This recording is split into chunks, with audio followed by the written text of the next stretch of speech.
आप लोग जो यहाँ प्रदर्शन कर रहे हैं ये किस लिए कर रहे हैं? आज एसयूसीआई कम्युनिस्ट पार्टी की मध्य प्रदेश राज्य कमेटी ने ये तय किया था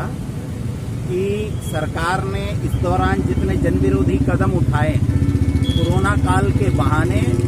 उसकी आड़ में जितने जन विरोधी कदम केंद्र सरकार ने और प्रदेश सरकार दोनों ने उठाए हैं, इन जन विरोधी कदमों का विरोध करने के लिए आज पूरे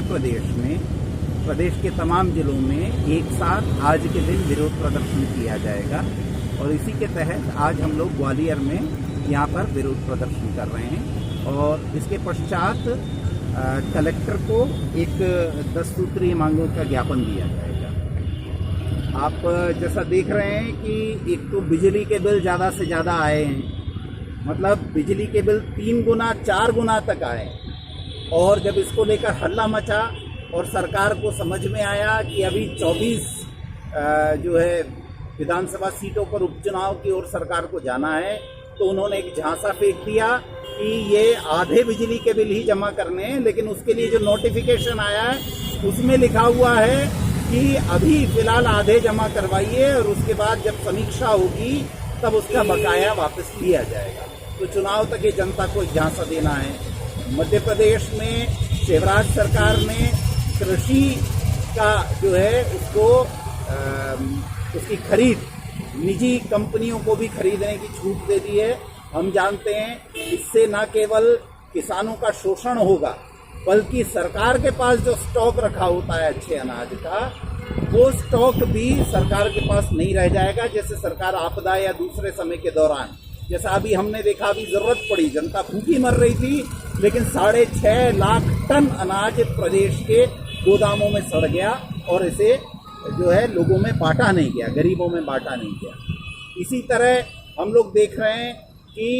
1000 दिनों तक श्रम अधिकारों को पूरी तरह से, तमाम श्रम कानूनों को शिथिल करने का शिवराज सिंह सरकार ने जो है एक काला कानून लेकर आए। उन्होंने घोषणा की है कि इस तरह का एक काला कानून वो बना रहे हैं जिसमें श्रम अधिकारों को पूरी तरह से शिथिल करने की बात कर रहे हैं और इसमें केवल मालिकों को फायदा होगा और वो मजदूर जो बर्बाद हो गए, जो प्रवासी होकर दर दर भटक रहे हैं, उनको किसी भी तरह से कोई राहत नहीं मिलने वाली। इसी प्रकार हम देख रहे हैं कि जिस तरह से बिजली कानून 2020 लाया जा रहा है, इतना खतरनाक कानून है कि जनता को इसको समझना चाहिए। इसके बाद गरीब आदमी के लिए बिजली जलाना असंभव हो जाएगा, ये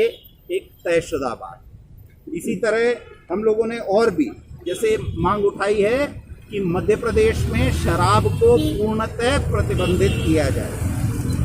हमने ये मांग उठाई है कि जो पंजीकृत और अपंजीकृत तमाम जो श्रमिक हैं, आशा उषा, मिड डे मील और दिहाड़ी रेहड़ी पटरी पर काम करने वाले, इन तमाम श्रमिकों को 10,000 रुपये प्रति माह की राशि दी जानी चाहिए कोरोना की स्थितियां सामान्य होने तक। प्रदेश के सभी किसानों की उपज को समर्थन मूल्य पर सरकार स्वयं खरीदे और लॉकडाउन के समय में खास तौर से जो बर्बाद हुए हैं उनको कृषि उत्पादों के लिए मुआवजा दिया जाए और फसल ऋण जो है वो माफ़ किया जाए और आगामी खरीफ की फसल के लिए किसानों को खाद, बीज, कीटनाशक निःशुल्क उपलब्ध करवाया जाए। हम ये मांग करते हैं कि समस्त जो घरेलू व छोटे छोटे दुकानदार हैं उनका लॉकडाउन के दौरान के बिजली बिल माफ़ किए जाएं और प्रत्येक ज़रूरतमंद परिवार को बगैर राशन कार्ड के 6 महीने का राशन 10 किलो प्रति व्यक्ति की दर से निःशुल्क उपलब्ध करवाया जाए। ये इन तमाम मांगों को लेकर हम आज यहाँ प्रदर्शन कर रहे हैं। हम एक और मांग कर रहे हैं कि एक तरफ सरकार ने चुनाव की घोषणा कर दी है, एक तरफ सरकार बोर्ड एग्जाम करवा रही है, एक तरफ मंदिर खोल रही है, विवाह समारोहों की छूट दे रही है, लेकिन राजनीतिक कार्यक्रमों की छूट नहीं दी जा रही। राजनीतिक कार्यक्रम खासतौर से विरोध प्रदर्शनों को, जैसे आपने भी देखा कि यहाँ बहुत सीमित संख्या में आज कार्यकर्ता सोशल डिस्टेंसिंग के साथ इकट्ठा हुए हैं, लेकिन अगर कोई पार्टी एक बड़ा राजनीतिक कार्यक्रम करना चाहती है तो उसकी छूट नहीं है। और हम ये कहना चाहते हैं सरकार से कि आप जानबूझकर धारा 144 लगाकर आपने रखी हुई है। राजनीतिक कार्यक्रमों को आप जानबूझकर नहीं होने देना चाहते, ताकि आप जितने जन विरोधी निर्णय ले रहे हैं इसके खिलाफ आम जनता अपनी आवाज बुलंद ना करे। जो प्रदेश में अभी 22 उपचुनाव होने हैं विधानसभा सीट पर, विधानसभाओं की। इसका क्या आप समर्थन कर रहे हैं? नहीं, हमारा ये कहना है कि ये जब तक ये महामारी का समय टल नहीं जाता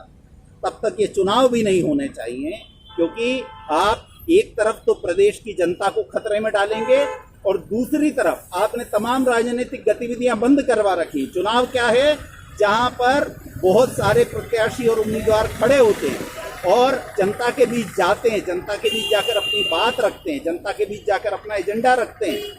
लेकिन ये सब आपने इस सब को बंद कर रखा और उसके बाद चुनाव करवा रहे हैं। मतलब जाहिर है जनता के सामने कोई विकल्प नहीं होगा, या तो जो नागनाथ और सांपनाथ उनके सामने उनमें से एक आध को चुनकर दोबारा उनको अपने आप को कसाई खाने और कत्ल खाने में भेज देना पड़ेगा। आपका शुभ नाम? मैं सुनील गोपाल,